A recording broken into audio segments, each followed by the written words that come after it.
Prezados, olá! Meu vídeo hoje avança um pouco no tema de gestão e mudanças na área de SST para o novo ano, assim como das oportunidades para empreendedores e líderes de organização. O meu nome é Fernando Limonge, eu sou especialista em gestão da qualidade e produtividade, engenheiro de segurança do trabalho e um dos sócios da Fabro. Nosso tema hoje é gestão de responsabilidades e nós vamos focar na conformidade da NR1. A norma intitula Direitos e Deveres, é um modo antigo de falar, até meio paternalista. Enfim, o importante é atentar no que pode oportunizar como resultado para a empresa e o que pode custar caro para a organização. A minha promessa continua, que é direcionar o conteúdo a líderes em suas organizações e empresários empreendedores. O convite aos colegas é bem-vindo, mas a linguagem é simples e nada formal. No último vídeo falamos de vários pontos que nos levam a entender o quanto é vantajoso trabalhar com SST e com SST e gestão. Falamos um pouco da evolução do nível de cultura de segurança na organização e nesse vídeo eu fiz uma divisão, em fases, em dois momentos que a empresa pode vivenciar dentro da gestão na área de SST. O primeiro momento, primeira fase, é a fase do compromisso, onde se trabalha SST para cumprir legislação, para não ser multado, para não ser interditado, para não ser embargado, para, óbvio, diminuir doenças ocupacionais, diminuir acidentes e menor absenteísmo. É claro que o item diminuir doenças ocupacionais, diminuir acidentes, é bem uma fase preliminar, porque numa fase de evolução se busca eliminar doenças ocupacionais e eliminar acidentes do trabalho.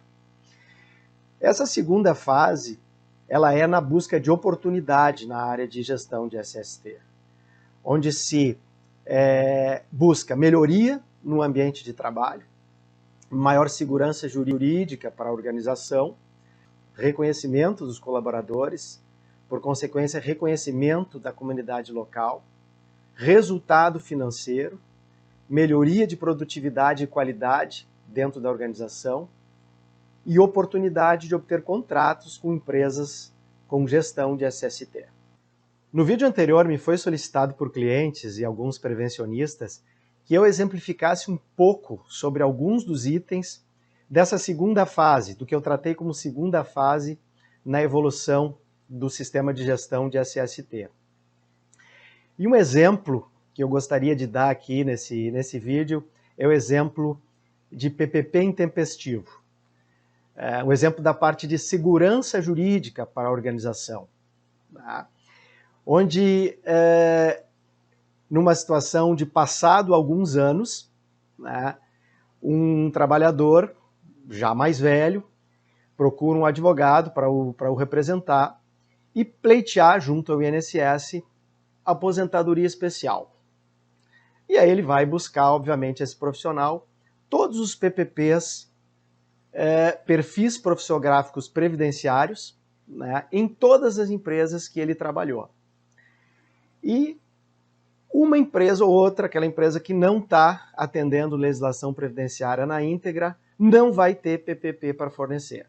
Então, aí nós temos um exemplo de falta de segurança jurídica, porque eu não tenho documentação para fornecer a um trabalhador que laborou na minha empresa no passado. E o que acontece? Vamos fazer um PPP intempestivo, fora de tempo? Não é possível fazer um PPP diretamente. Não é... muita gente bota toda essa carga em cima do contador, né? Prezado contador, me faça um PPP e tal. Não, o PPP ele não é feito diretamente, ele tem a necessidade de se ter o laudo técnico de condições ambientais do trabalho, o conhecido LTCAT. PPP sozinho é corpo sem alma. O LTCAT ele tem que ser construído, é o documento base para o PPP. E o LTCAT é feito por um engenheiro de segurança do trabalho, ele é o profissional habilitado a fazer essa declaração pericial, de riscos ocupacionais para atendimento da legislação previdenciária.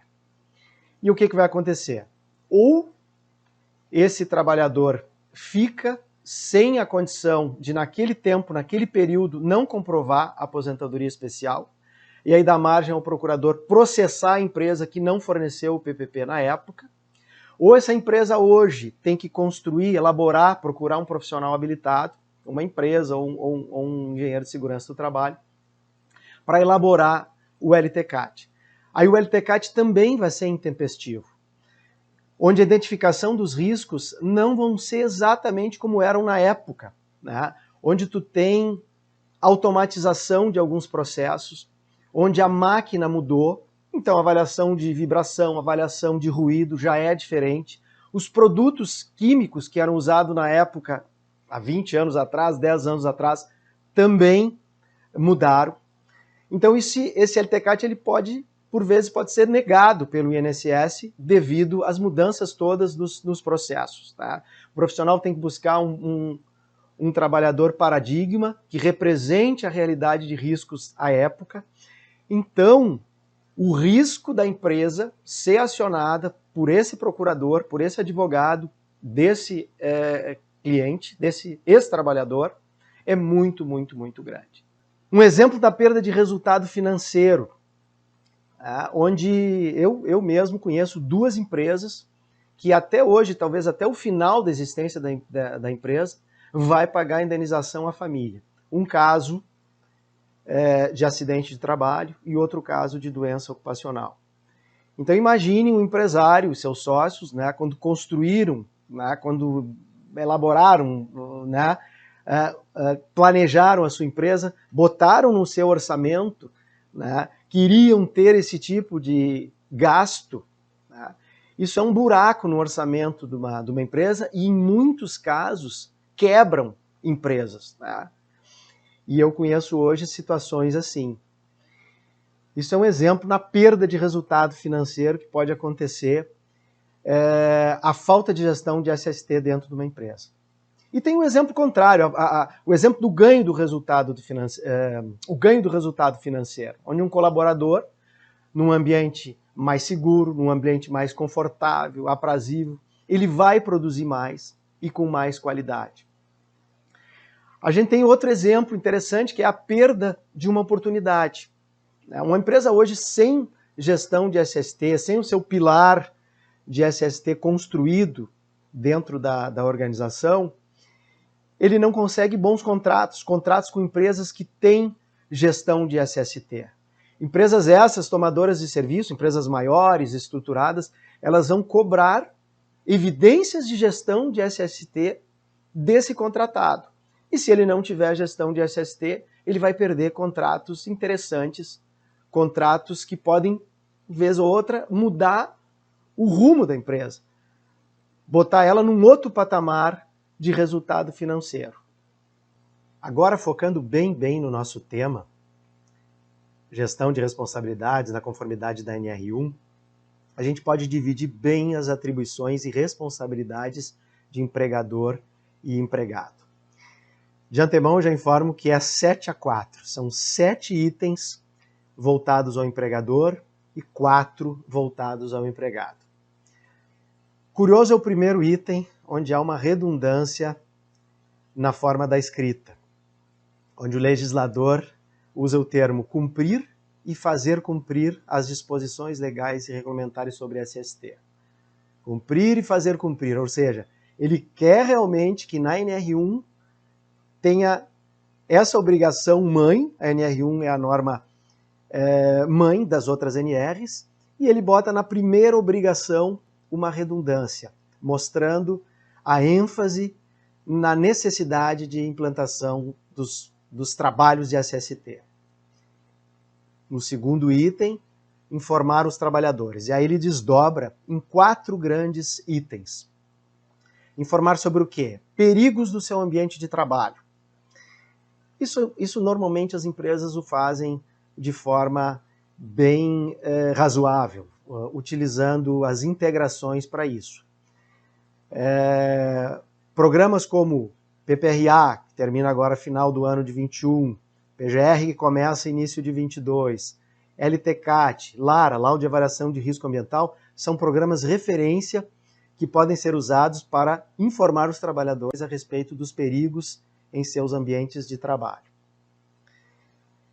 Também, segundo item, subdivisão das informações aos trabalhadores.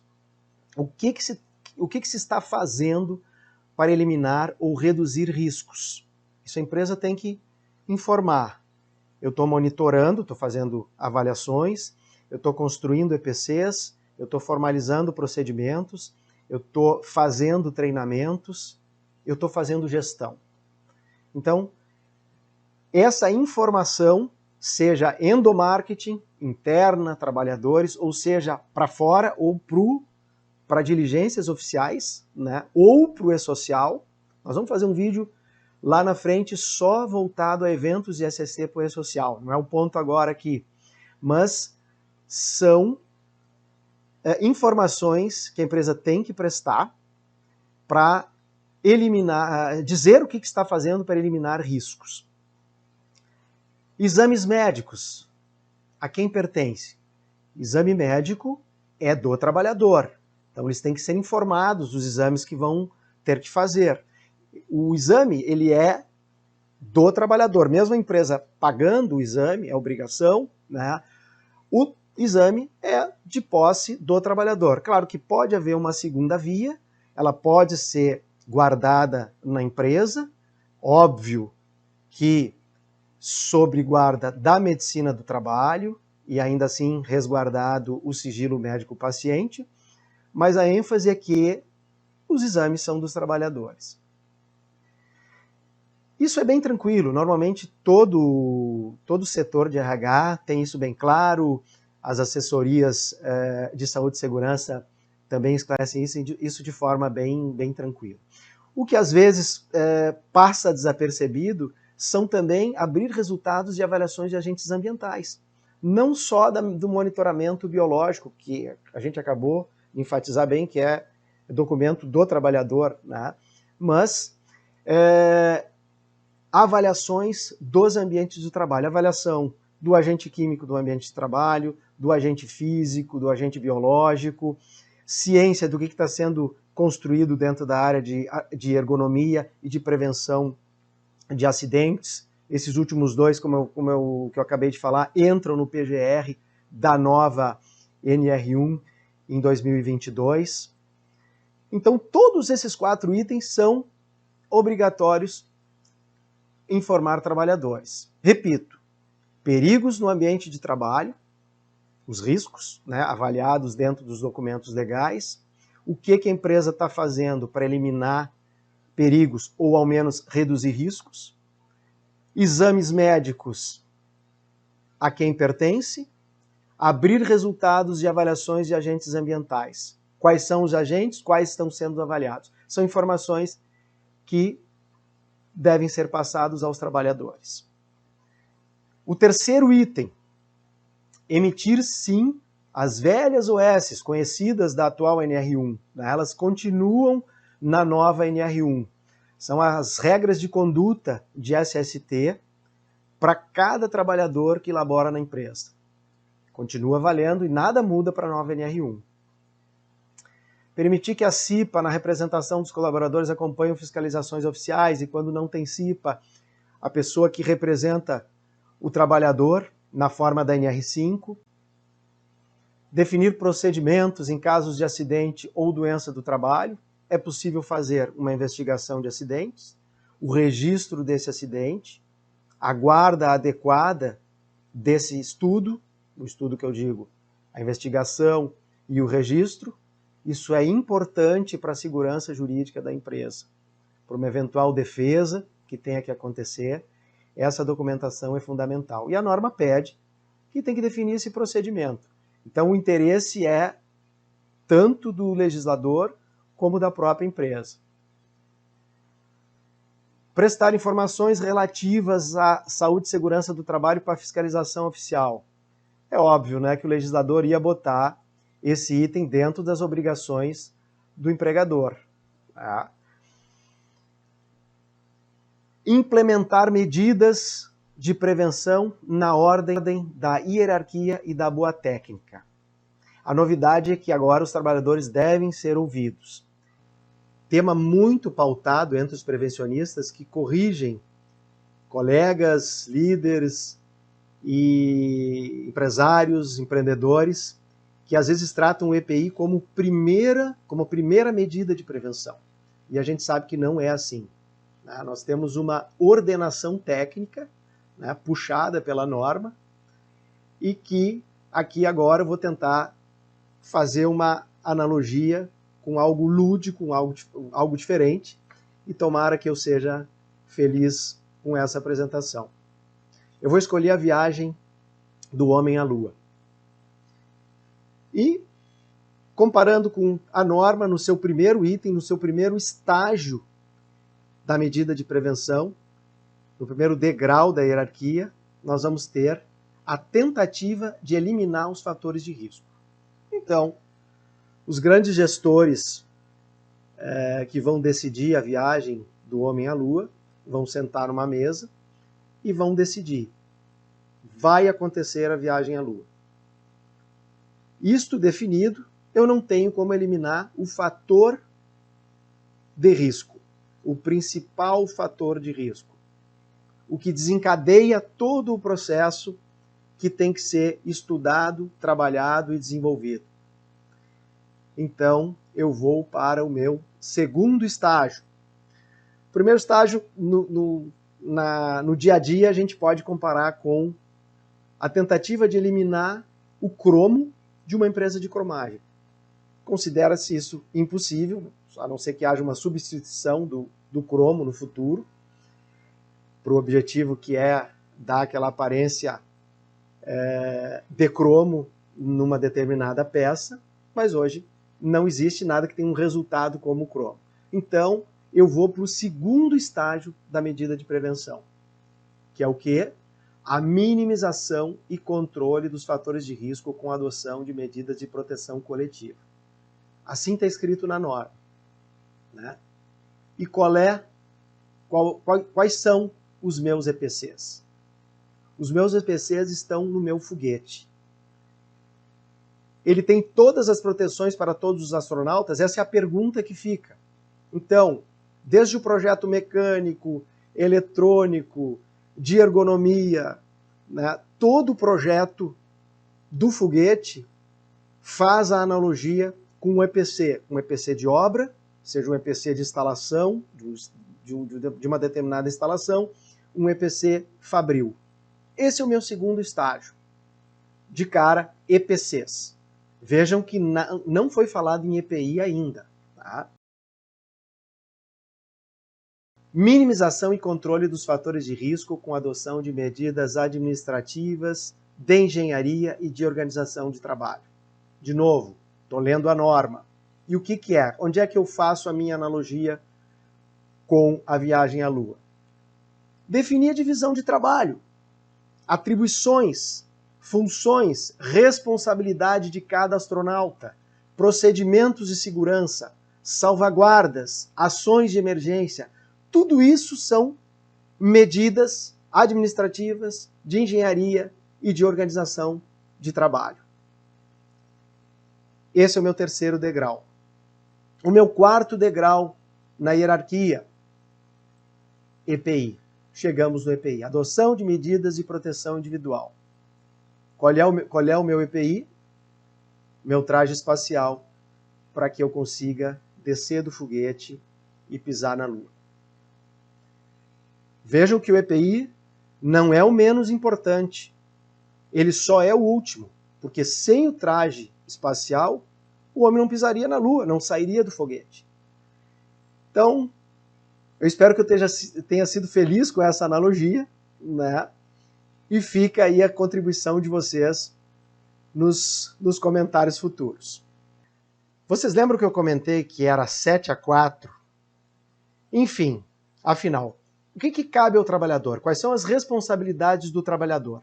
São 4. Cumprir normas oficiais e procedimentos da empresa.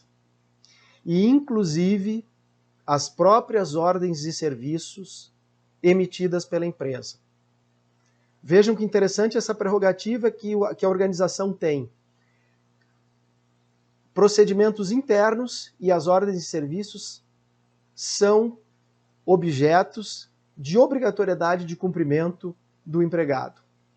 Então, às vezes o empresário não enxerga isso de uma forma positiva, mas isso é uma prerrogativa excepcional para a empresa no atendimento aos quesitos de SST pelos seus colaboradores. O segundo quesito, que é a obrigação do trabalhador, fazer os exames médicos que estão prescritos no PCMSO. A médica do trabalho definiu no PCMSO os exames que devem ser cumpridos pelos trabalhadores. Claro que ela consultou o programa anterior do engenheiro para entender os riscos, quais são os elementos de prevenção, de EPC, de EPI, de procedimento e outros de salvaguarda que foram projetados na engenharia. Esse é o trabalho do médico, definir os exames, e o trabalho dos colaboradores é simplesmente atender ao horário definido pela organização, pelo RH, para cumprir esses exames, executá-los, sejam os exames complementares, de laboratório, de imagem e outros, como espirometria, audiometria, os complementares, para depois executar exames clínicos, que são os admissionais, retorno ao trabalho, mudança de função, periódico e demissionais, se for o caso. Não pode, é injustificável a não execução dos exames do PCMSO pelo colaborador. Terceiro item, colaborar com a empresa na implantação de normas. Um item que entendo quase que protocolar, porque não pode haver um boicote dos trabalhadores a qualquer medida de segurança. Então, e é muito mais leve do que a medida exigida ao empregador, que pede planejamento, programas, monitoramento, construção de EPCs e tudo mais. Tá? É algo bem tranquilo. E o quarto item e último, o uso de EPIs. Simples assim. O que é inteligente trabalhar nesse quarto item? Né? Integrar o trabalhador na escolha do EPI, para que ele seja bem-vindo junto a todos os colaboradores. Então, uma simples compra, lá pelo setor de compra, com a ajuda ou não da equipe especializada de SST na organização, não basta. É importante ouvir os trabalhadores quanto ao uso do EPI, algo íntimo, né? Um respirador é algo íntimo, um calçado de segurança é algo íntimo. Então é importante essa participação. Tem um item da norma que fala que é ato faltoso do empregador a recusa injustificável ao disposto nesses 4 itens. Esse quesito, esse item de norma, ele é mal lido por vezes por alguns empresários e líderes de organização. Né? Eles enxergam apenas os EPIs como ato faltoso, a recusa e tal, mas a norma fala no plural. Né? Eu vou ler para os senhores aqui. Constitui o ato faltoso a recusa injustificada do empregado ao cumprimento do dispositivo nas alíneas do subitem anterior. Nas alíneas, nos 4. Quais são os 4? Cumprir normas oficiais, procedimentos da empresa, inclusive as próprias OS, é o primeiro.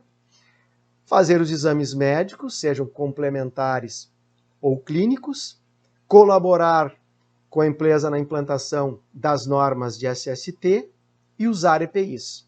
Então, é ato faltoso o não cumprimento de qualquer um desses 4 quesitos, e não só o não uso do EPI. Isso é uma prerrogativa, vejam bem, isso é uma prerrogativa para a empresa bem importante na força de gestão e implantação do sistema de SST. No entanto, o legislador ele sempre vê a via com mão dupla. Tá? E eu vou ler para os senhores agora o item 1.4.3 da NR1. O trabalhador poderá interromper suas atividades quando constatar uma situação de trabalho onde, a seu ver, e aqui eu friso, a seu ver, envolva um risco grave e iminente para a sua vida e saúde, informando imediatamente ao seu superior hierárquico. Vejam que o termo a seu ver dá para o leigo a chance, a prerrogativa da recusa a fazer aquele trabalho se ele entender que envolva risco grave e iminente. Onde é que está o trabalho do SESMIT ou da organização e da equipe de SST da empresa?